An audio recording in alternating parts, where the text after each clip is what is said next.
જીવનની એકે એક નાની નાની વાતની ફરિયાદ આ ગઝલમાં જલન સાહેબે લખી છે. બહુ સરસ એના શબ્દો અને સ્વરાંકન જીતેન્દ્રએ કર્યું છે. જીતેન્દ્ર જોશીના કંઠમાં ફરી જલન સાહેબની આ એક રચના. તકદીર ખુદ ખુદાએ લખી પણ ગમી નથી, સારું થયું કે કોઈ મનુજે લખી નથી.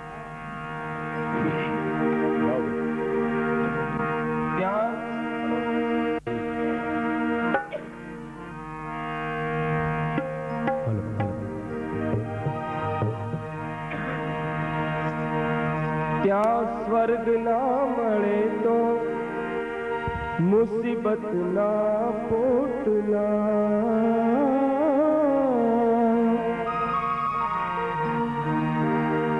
ત્યાં સ્વર્ગ ના મળે તો મુસીબત ના પોટલા, મુસીબત ના પોટલા.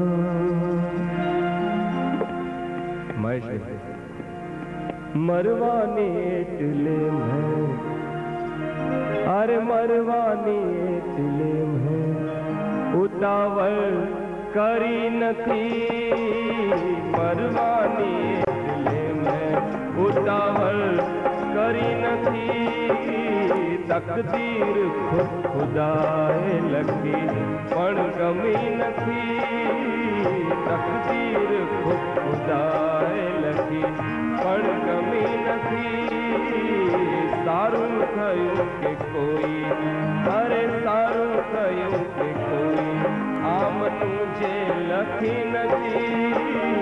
તકદીર ખુદ ખુદાએ લખી પણ ગમી નથી.